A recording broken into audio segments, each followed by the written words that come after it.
नमस्कार साथियों आपको आज हम हमारे एक अन्य टॉपर से मिला रहे हैं जिन्होंने व्याख्याता परीक्षा अंग्रेजी विषय में 2015 में सेकंड रैंक प्राप्त की। इससे पूर्व वो अध्यापक पद पर रही और वर्तमान में वो प्रधानाध्यापक पद पर कार्यरत है। तो टॉपर्स कैसे बनते हैं, उनकी रणनीति क्या रहती है, किस तरह से वो अध्ययन करते हैं, यही जानने के लिए हमने ये श्रृंखला शुरू कर रखी है। और इसी श्रृंखला में हमारे अब तक 2 टॉपर्स आपके सामने आ चुके हैं। 2020 में यह टॉपर रहे वरिष्ठ अध्यापक परीक्षा में अनीस बंसल का पहला इंटरव्यू हमारे इस चैनल पर आया। दूसरा, अब तक 2 बार राजस्थान टॉपर रही ईशा गुप्ता का इंटरव्यू भी हमने इस चैनल पे अपलोड किया।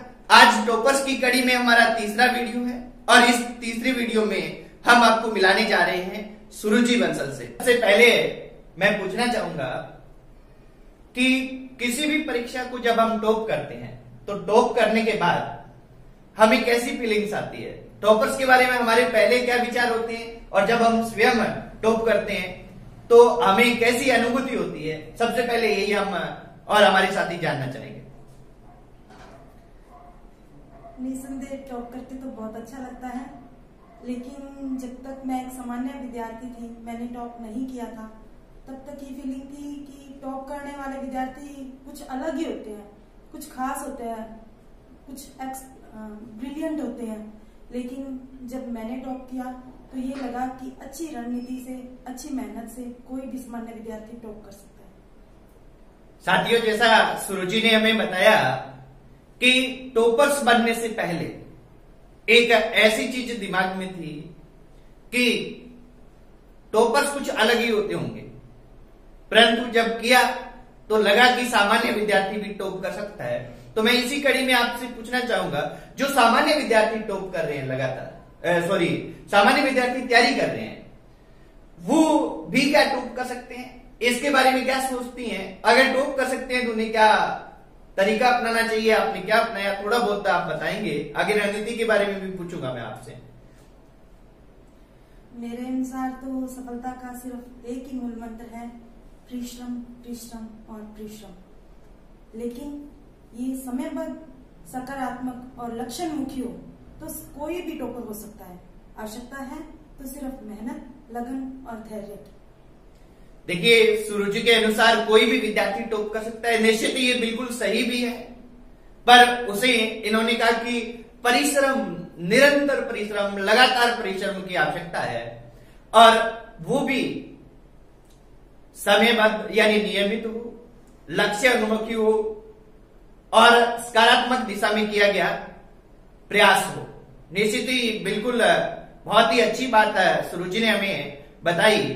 आगे में प्रत्येक विद्यार्थी के मन में सुरुचि ये रहता है कि कोई भी विद्यार्थी टॉप करता है वो किस तरह से पढ़ा होगा, उसने कैसे रणनीति बनाई होगी, अपना टाइम टेबल कैसे सेट किया होगा, या क्या पढ़ा होगा, या कितना टाइम दिया होगा। इन बातों पर आप हमारे विद्यार्थियों को बताएं।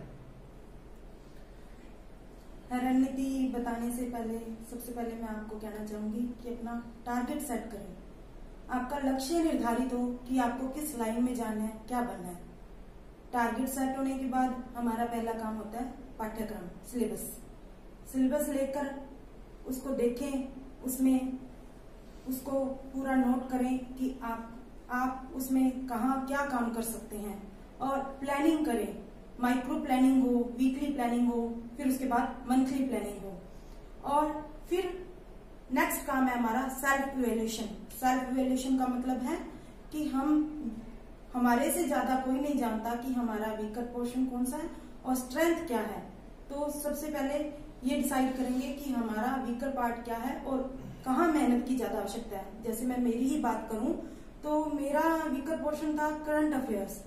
करंट अफेयर्स पे बहुत डर लगता था कि क्रोनोलॉजी देखते ही माथा चकराने लग जाता था कि कैसे पढूं, इतने छोटे छोटे अक्षर कैसे याद होगा। लेकिन जब मैं उग्रसेन सर से मिली तो इनकी गाइडेंस में मैंने क्रोनोलॉजी पढ़ना शुरू किया। इन्होंने मुझे बताया कि ये कैसे पढ़ी जाती है और मैंने उस पर पूरी अपनी मेहनत लगा दी, जी जान लगा दी उसको कवर करने में, और उसका नतीजा ये था कि मेरे करंट अफेयर्स के 10 क्वेश्चन सही थे। तो इस प्रकार जैसे मैंने मेरी वीकनेस को अपनी स्ट्रेंथ बना लिया, उसी प्रकार आप भी मेहनत से अपनी वीकनेस को स्ट्रेंथ बना सकते हैं। जैसे कि कहा जाता है कि अगर रास्ते में कंकड़ है और लेकिन जूता हमारा अच्छा है तो हम आसानी से उस रास्ते को पार कर लेते हैं, लेकिन जूते में ही कंकड़ है और रास्ता कितना भी अच्छा हो तो उस रास्ते को पार करना बहुत मुश्किल है। क्यों? क्योंकि जैसे हमारे अंदर वीकनेस है तो उस वीकनेस को लेकर हम सफलता के रास्ते तक नहीं जा सकते। तो सबसे पहले अपनी वीकनेस दूर करनी बहुत जरूरी है। निश्चित ही इन्होंने बहुत अच्छी बात बताई। बात ये बताई है कि हमें स्वयं में अपने में सुधार करना है। जैसे कि जूते में अगर कंकड़ है तो हम चल नहीं सकते, चाहे रोड कितनी भी अच्छी हो, और अगर रोड खराब भी है और जूता हमारे पास अच्छा है तो हम बहुत ही आसानी से चल सकते हैं। तो अगर स्वयं में हम खुद का मूल्यांकन करें, स्वयं का मूल्यांकन करें, और जैसा हमारे प्रत्येक टॉपर विद्यार्थी बताते आए हैं वैसे ही सुरुचि बता रही है कि हमें क्या करना चाहिए, माइक्रो यानी डे बाय डे लक्ष्य निर्धारित करने चाहिए, वीकली करनी चाहिए, मंथली करनी चाहिए, ये रणनीति हमें अपनानी चाहिए। तो हम निश्चित ही क्या है स्वयं का मूल्यांकन करते हुए ये रणनीति अपनाएंगे तो टॉपर बन सकते हैं। और आगे कुछ बीच में आप कह रही थी, तो आप कुछ कहना चाहेंगे तो हाँ बताइए। उसके अलावा हमें कोई ये नहीं है कि सीधा आगे कॉम्पिटिटिव एग्जाम में जो सिलेबस दिया हो वहीं से स्टार्ट करना जरूरी है। अगर हमारा बेस कमजोर है तो हम पहले बेस को स्ट्रॉन्ग करें। उसके लिए हम 9th-10th की एनसीईआरटी की बुक्स की हेल्प ले सकते हैं। वहां से शुरू करके हम आगे के उच्च पाठ की तरफ जा सकते हैं, और फिर हम पिछली परीक्षाओं में जो भी प्रश्न पत्र हैं उनको देख सकते हैं। उनको देखकर हमें अंदाजा हो जाएगा कि किस तरह के प्रश्न परीक्षाओं में पूछे जा सकते हैं। उन पर थोड़ी मेहनत तो लगेगी, एक बार टाइम भी लगेगा कि शायद हम कुछ कर नहीं रहे हैं, ये तो वैसे देख रहे हैं, लेकिन उसका फायदा अवश्य ही हम सबको मिलता है और मुझे भी मिला है इस चीज का फायदा। और उसके बाद आप समाचार पत्र जरूर पढ़ें। एक समाचार पत्र को अपना गाइड बना लें कि इसको मुझे पढ़ना ही है, और उसमें से कुछ इम्पोर्टेंट चीजें हैं उसको आप नोट करते रहें।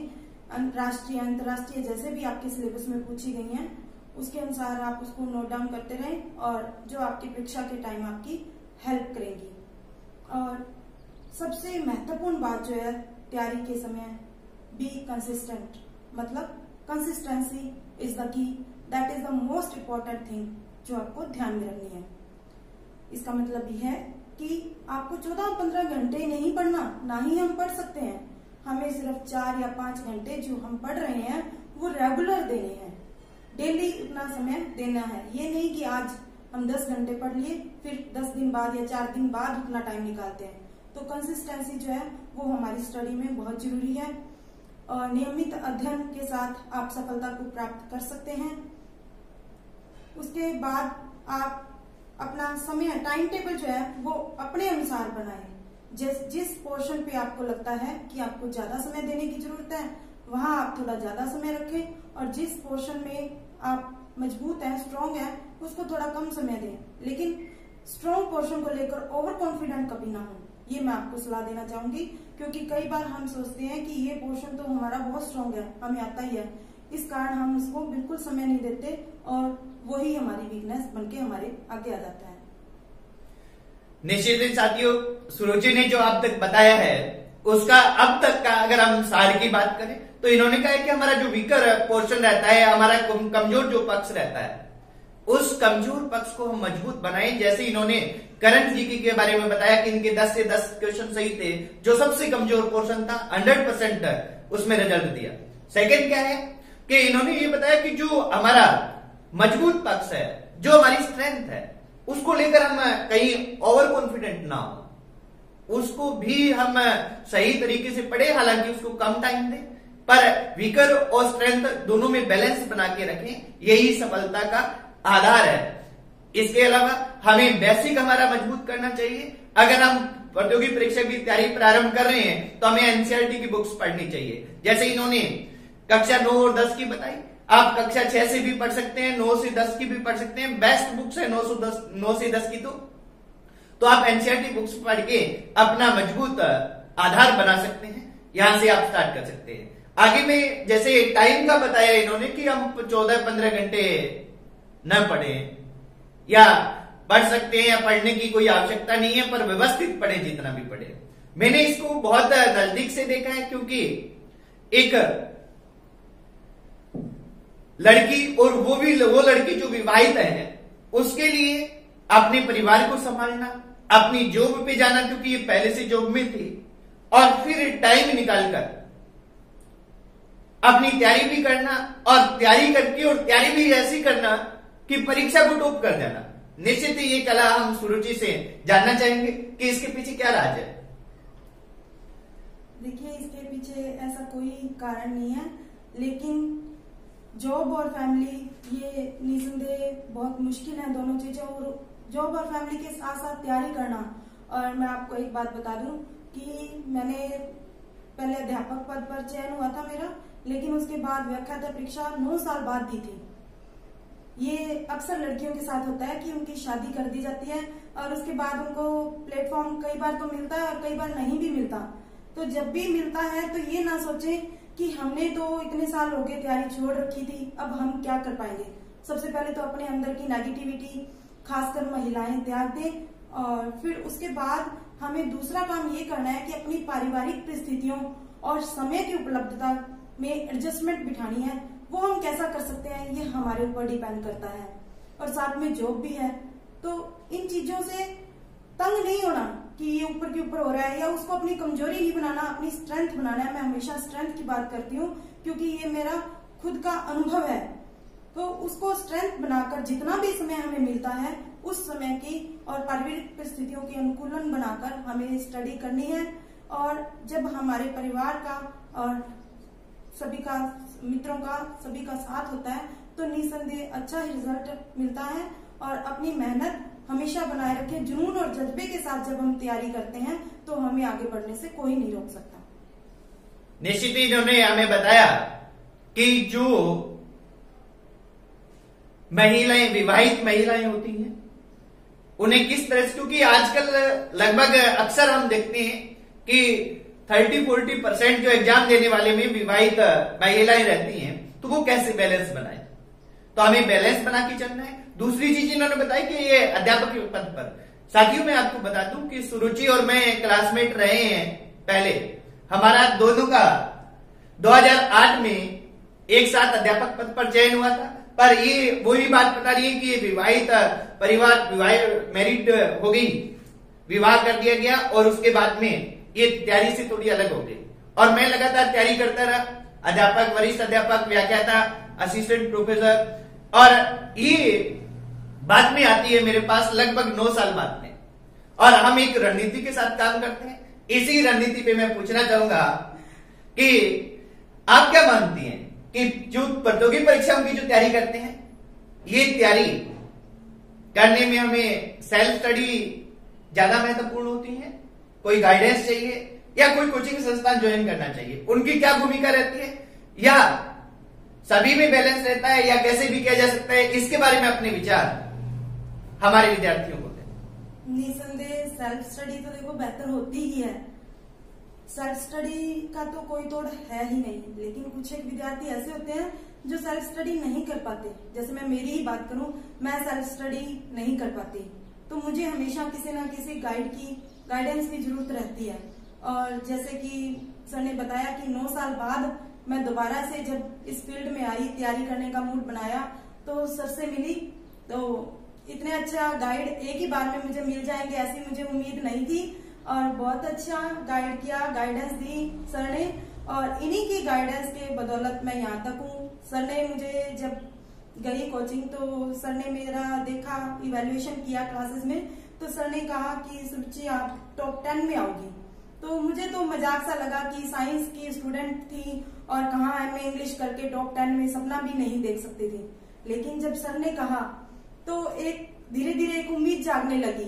कि हाँ ऐसा हो सकता है। फिर सर ने मुझे जो रणनीति तैयार करवाई, जिस तरीके से उन्होंने मुझे तैयारी के लिए गाइड किया, मैंने पूरा उसको फॉलो किया और उसको फॉलो करने के कारण ही मैं यहाँ तो सेकंड रैंक प्राप्त कर सकी।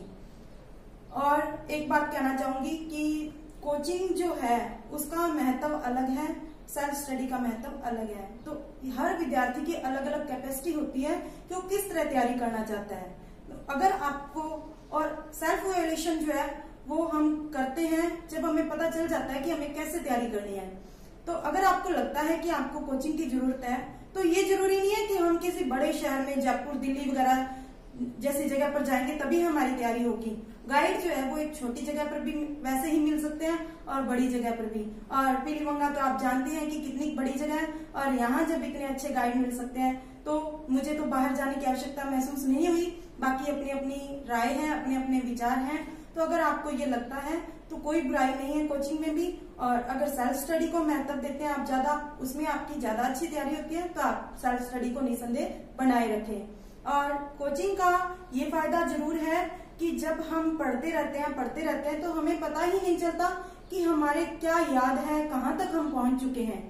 लेकिन जब हम टेस्ट सीरीज या कोचिंग के अंदर जो टेस्ट होते हैं उनको देते हैं, अटेम्प्ट करते हैं, तो हमें एक पता चलता है कि हम कहाँ स्टैंड कर रहे हैं, क्या चीज में हमारे कमी रह रही है।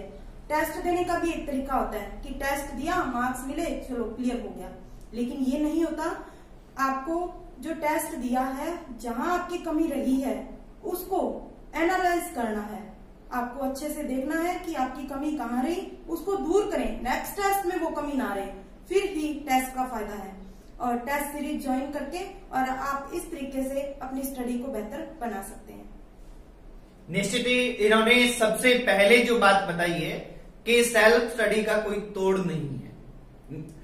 साथियों, एक चीज ये मान के चले आप कि सेल्फ स्टडी जो है, अगर हम कोई भी कोचिंग संस्थान ज्वाइन कर लें, कोई भी अच्छे गाइड के पास चले जाएं, अगर स्वयं स्टडी नहीं कर रहे तो हमारा कहीं भी रैंक क्या, सिलेक्शन भी नहीं होने वाला है। सबसे पहला आधार सेल्फ स्टडी है। फिर सेल्फ स्टडी के साथ हम क्या है कि अच्छे गाइड के पास, अनुभवी गाइड के पास चले जाएं या कोई ऐसे कोचिंग संस्थान को ज्वाइन करें। क्योंकि कोई भी कोचिंग संस्थान ज्वाइन करना होता है तो मैं आपको एक राय देना चाहूंगा कि कोचिंग संस्थान में जाने से पहले आप उसके बारे में ये जाने कि उसमें पढ़ाने वाले लोग अनुभवी हैं या नहीं है, कहीं सफल है या नहीं है, उसका परिणाम कैसा रहता है, वो रिजल्ट देता है, रिजल्ट ओरिएंटेड है या नहीं है। तो ये चीजें हम पहले से देखनी चाहिए। सुरुचि है, हाँ जी, जाऊंगी कोचिंग के बारे में। हाँ जी, जो मुझे मिली यहाँ कोचिंग के अंदर जब हमने तैयारी स्टार्ट की तो मेरे साथ ईशा जो मैथ्स की टॉपर है वो भी मेरे साथ ही तैयारी कर रही थी। और हमारी कैचिंग पावर को देखकर, एक जैसे मेंटल लेवल को देखकर सर ने हमारा ग्रुप बना दिया कि आप दोनों का ग्रुप है, आप डेली टॉपिक डिसाइड करोगे, उसमें से एक दूसरे के लिए 10 क्वेश्चन लिखोगे और उसके आंसर आपको देने होंगे। और सर खुद उसको देखते कि हमारे कितने मार्क्स आ रहे हैं। तो उस ग्रुप मेथड से हमें इतना फायदा हुआ कि यही सोच रहती थी कि एक भी क्वेश्चन गलत नहीं करना। उससे हमने बहुत डीप स्टडी करी और जो भी किया वो इतनी मेहनत से किया कि उसको भूलने की नौबत ना आए। तो इस चीज का फायदा भी आप ले सकते हैं। अगर आप सेल्फ स्टडी भी कर रहे हैं तो आपके साथ जो आपके समान मेंटल लेवल के, या आपको लगता है कि आपके अकॉर्डिंग उनका सेट हो जाएगा, तो आप उनके साथ ग्रुप बनाकर, सिर्फ ठीक है स्टडी नहीं करनी आपको साथ साथ, लेकिन आप एक टेस्ट रख सकते हैं एक दूसरे के लिए। उससे निश्चित ही बेहतर परिणाम मिलते हैं, उससे एक कंपटीशन की भावना भी आती है और हमें बेहतर रिजल्ट प्राप्त करने की सोच भी बनती है। निश्चित ही साथियों, ये जो सुरुचि जैसा बता रही हैं कि हमारा ये ट्रेंड रहता है कि जो विद्यार्थी अच्छे मेंटल लेवल के होते हैं, इक्वल मेंटल लेवल के होते हैं, उनके ग्रुप बना दिए जाते हैं, डेली लक्ष्य दिए जाते हैं, डेली टेस्ट उनके लिए रखे जाते हैं, जो हमारी सफलता का आधार रहता है। आज तक हमारे लगातार टॉपर्स आने का यही मूल मंत्र है, यही कारण है। प्रतिदिन के लक्ष्य निर्धारित करना, प्रतिदिन टेस्ट लेना। जैसे इसका और ईशा गुप्ता दोनों का टेस्ट लिया गया था, टेस्ट ये आपस में करती थी और बाद में मैं इनको देखता था। तो ये जो है कि ये इंग्लिश सब्जेक्ट में राजस्थान में सेकंड रैंक प्राप्त कर पाई और मैथ सब्जेक्ट में ईशा गुप्ता राजस्थान टॉपर रही, फर्स्ट रैंक उसने प्राप्त की। तो ये ऐसे दो हमारे विद्यार्थी जो बहुत ही अच्छा कर रहे थे। ऐसे प्रत्येक विद्यार्थियों के लिए ग्रुप बनाए जा सकते हैं अगर अच्छे से स्टडी की जाए और अच्छे से सिंसियर स्टूडेंट हो, अच्छा अध्ययन कर रहे हो तो उन पे पूरी तरह से ध्यान रखा जाए तो कोई भी कारण नहीं रहता कि वो एक टॉप रैंक के साथ सिलेक्ट नहीं हो। अब मैं लास्ट में सुरुचि से पूछना चाहूंगा, इससे पहले एक आप अभ्यर्थियों के लिए थोड़ी मोटिवेट बात मैं ये बताना चाहूंगा कि सुरुचि है ये बीएससी है, मैं बीएससी हूं। सुरुचि ने बीएससी के बाद में इंग्लिश को पकड़ा, इंग्लिश में एमए किया, इंग्लिश लेक्चर में टॉप किया यानी सेकंड रैंक प्राप्त की। यानी आप क्या कर सकते हैं, अगर कोई फील्ड भी चेंज करते हैं और पूर्ण मनोयोग से उसके पीछे पड़ जाते हैं तो कुछ भी कर सकते हैं। मैं बीएससी था और मैंने बाद में हिस्ट्री सब्जेक्ट चुना और हिस्ट्री सब्जेक्ट चुनने के बाद में मैं इसमें लेक्चर भी बना, अब असिस्टेंट प्रोफेसर भी हूं। तो ये क्या कि हम कोई भी सब्जेक्ट को अच्छे मनोयोग से करें, फील्ड भी चेंज करना चाहें तो कोई बुराई नहीं है, पर अच्छे से करना चाहिए, हमारा इंटरेस्ट उसमें होना चाहिए। अंत में मैं सुरुचि से पूछना चाहूंगा, कहना चाहूंगा कि हमारे जो अभ्यर्थी देख रहे हैं उनके लिए आप क्या संदेश देना चाहेंगे। जो अभ्यर्थी लगातार तैयारी कर रहे हैं वो चाह रहे हैं कि हम हमारे लिए सार रूप में कोई ऐसी चीज बताए, सक्सेस की बताए जिससे हम सफल हो पाए। देखिए, अंत में मैं इतना ही कहना चाहूंगी कि सफलता का कभी कोई शॉर्टकट मत ढूंढे। निश्चित रूप से लगातार मेहनत से ही सफलता मिलती है। और जो भी मैंने अभी अपने चर्चा की कि पिछले प्रश्न पत्रों को देखें, अपना टाइम टेबल बनाएं, तो उन चीजों को आप फॉलो जरूर करें। और साथ ही साथ आप एक चीज मैं और कहना चाहूंगी कि नोट्स जरूर बनाएं सिर्फ अपने आप। हम कई बार क्या करते हैं कि 2-3 बुक्स में से स्टडी कर रहे होते हैं, तो एक बुक जो है वो तो मेन हमारी गाइड बुक होती है। उसके अलावा की जो बुक्स जिसमें से हम कुछ एक टॉपिक पढ़ते हैं, उनमें से आप क्या कीजिए कि उसको नोट डाउन कर लीजिए, एक जगह नोट कर लीजिए और उसके अपने नोट्स तैयार कर लीजिए। उससे आपको निश्चित ही फायदा मिलेगा। जब परीक्षा का समय नजदीक होगा तब हमारे पास ये टाइम नहीं होता कि हम बार बार दूसरी बुक्स को देखें, तो उस समय वो नोट्स हमारे लिए बहुत ही बेहतर साबित होंगे। और साथ में एक असफल जो हो जाते हैं विद्यार्थी, उनके लिए कहना चाहूंगी कि हमारी कमजोरी यही है कि हम एक बार असफल होने के बाद छोड़ देते हैं और सफलता का एक ही रास्ता है कि एक बार और प्रयास किया जाए। और अंत में कहना चाहूंगी कि अगर सूरज की तरह चमकना चाहते हो तो सूरज की तरह जलना सीखो। निश्चित ही सूरज की तरह चमकना चाहते हो तो सूरज की तरह जलना सीखो, ये सुरुचि का अंतिम संदेश हमारा। निश्चित ही हमें तपना पड़ेगा, हमें तपस्या करनी पड़ेगी, तभी हम टॉप कर पाएंगे, तभी हम सिलेक्ट हो पाएंगे। ये हमारा अंतिम संदेश है। जैसे सुरुचि ने बताया कि नोट्स भी बनाए। मित्रों, मैं आपको एक बता दूं कि इसी चैनल पर अब जल्द ही 1-2 दिन में ही हमारी जो 2 बार ईशा गुप्ता टॉपर रही हैं वो एक वीडियो ला रही हैं जिसमें किस तरह से प्रतियोगी परीक्षा के विद्यार्थी नोट्स बनाए उसके बारे में विस्तार से बताया जाएगा, तो उसे भी आप फॉलो करने का प्रयास करें। और सुरुचि ने जितनी बातें बताई हैं सभी फॉलो करने का प्रयास करें। टॉपर्स से आपको मिलवाने, आपसे रूबरू करवाने का हमारा मकसद यही रहता है कि टॉपर्स ने क्या किया और आप क्या करके टॉपर बन सकते हो, यही हमारा अंतिम मकसद रहता है। धन्यवाद मित्रों, जय हिंद, जय भारत।